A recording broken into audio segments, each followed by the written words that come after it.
Hello दोस्तों, एक बार फिर से हमारे चैनल में आपका स्वागत है। यदि आप चैनल पर पहली बार आए हैं तो चैनल को सब्सक्राइब करें और कथा अच्छी लगे तो लाइक करें। आज हम सुनेंगे वैभव लक्ष्मी माता की व्रत कथा। इस व्रत को स्त्री या पुरुष कोई भी कर सकता है।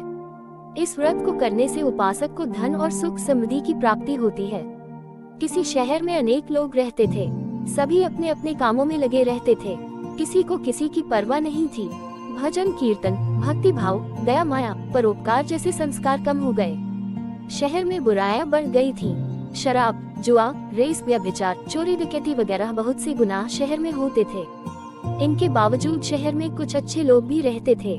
ऐसे ही लोगों में शीला और उनके पति की गृहस्थी मानी जाती थी। शीला धार्मिक प्रकृति की और संतोषी स्वभाव वाली थी। उनका पति भी विवेकी और सुशील था। शीला और उसका पति कभी किसी की बुराई नहीं करते थे और प्रभु भजन में अच्छी तरह समय व्यतीत कर रहे थे। शहर के लोग उनकी गृहस्थी की सराहना करते थे। देखते ही देखते समय बदल गया। शीला के पति की अच्छी संगति बुरी में बदल गई। अब वह जल्द से जल्द करोड़पति बनने के ख्वाब देखने लगा। इसलिए वह गलत रास्ते पर चल पड़ा और फलस्वरूप उसकी हालात भिखारी जैसी हो गई। शराब, जुआ, रेस, चरस, गांजा आदि बुरी आदतों में शीला का पति भी फंस गया। दोस्तों के साथ उसे भी शराब की आदत लग गई। इस प्रकार उसने अपना सब कुछ जुए में गंवा दिया। शीला इस बात से बेहद चिंतित रहने लगी, लेकिन उसे भगवान पर भरोसा था। वह अपना अधिकांश समय प्रभु भक्ति में बिताने लगी। अचानक एक दिन दोपहर को उनके द्वार पर किसी ने दस्तक दी। शीला ने द्वार खोला तो देखा कि एक मांझी खड़ी थी। उसके चेहरे पर अलौकिक तेज दिखाई दे रहा था। उनकी आंखों में से मानो अमृत बह रहा था। उसका भव्य चेहरा करुणा और प्यार से छलक रहा था। उसको देखते ही शीला के मन को शांति महसूस हुई और उसके रोम रोम आनंदमय हो उठा। शीला उस मांझी को आदर के साथ घर ले आई। घर में बिठाने के लिए कुछ भी नहीं था, अतः शीला ने एक फटी हुई चादर पर उसको बिठाया। मांझी बोली, क्यों शीला, मुझे पहचाना नहीं? हर शुक्रवार को लक्ष्मी जी के मंदिर में भजन कीर्तन के समय मैं भी वहाँ आती हूँ। इसके बावजूद शीला कुछ समझ नहीं पा रही थी।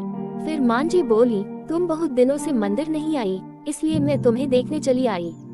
मांझी के प्रेम भरे शब्दों से शीला का हृदय पिघल गया। उसकी आंखों में आंसू आ गए और वह बिलख बिलख कर रोने लगी। मांझी ने कहा, बेटी, सुख और दुख तो धूप और छांव जैसे होते हैं। धैर्य रखो बेटी, मुझे तेरी सारी परेशानी बता। मांझी के व्यवहार से शीला को काफी संबल मिला और सुख की आस में उसने मांझी को अपनी सारी कहानी कह सुनाई। शीला के पूछने पर मांझी ने उसे व्रत की सारी विधि भी बताई। मांझी ने कहा, बेटी, माँ लक्ष्मी जी का व्रत बहुत सरल है। उसे वरदलक्ष्मी व्रत या वैभव लक्ष्मी व्रत कहा जाता है। ये व्रत करने वाले की सब मनोकामना पूर्ण होती है। वह सुख, संपत्ति और यश प्राप्त करता है। शीला ये सुनकर आनंदित हो गई। शीला ने संकल्प करके आंखें खोली तो सामने कोई न था। वह सोच में पड़ गई कि मांझी कहाँ गई। शीला को तत्काल ये समझते देर न लगी कि मांझी और कोई नहीं, साक्षात लक्ष्मी जी ही थीं। दूसरे दिन शुक्रवार था। सुबह स्नान करके स्वच्छ कपड़े पहनकर शीला ने मांझी द्वारा बताई विधि से पूरे मन से व्रत किया। आखिरी में प्रसाद वितरण हुआ। ये प्रसाद पहले पति को खिलाया। प्रसाद खाते ही पति के स्वभाव में फर्क पड़ गया। उस दिन उसने शीला को मारा नहीं, सताया भी नहीं। शीला को बहुत आनंद हुआ।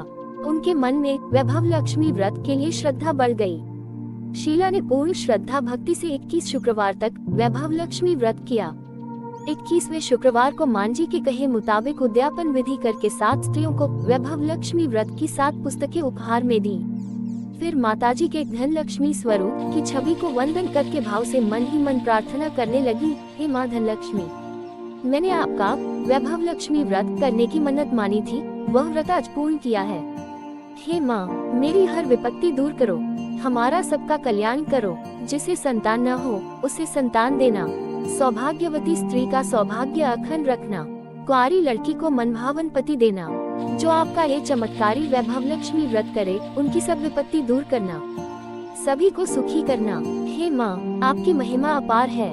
ऐसा बोलकर लक्ष्मी जी के धन लक्ष्मी स्वरूप की छवि को प्रणाम किया। व्रत के प्रभाव से शीला का पति अच्छा आदमी बन गया और कड़ी मेहनत करके व्यवसाय करने लगा। उसने तुरंत शीला के गिरवी रखे गहने छुड़ा लिए। घर में धन की वृद्धि हुई। घर में पहले जैसी सुख शांति छा गई। वैभव लक्ष्मी व्रत का प्रभाव देखकर मोहल्ले की दूसरी स्त्रियां भी विधिपूर्वक वैभव लक्ष्मी व्रत करने लगी।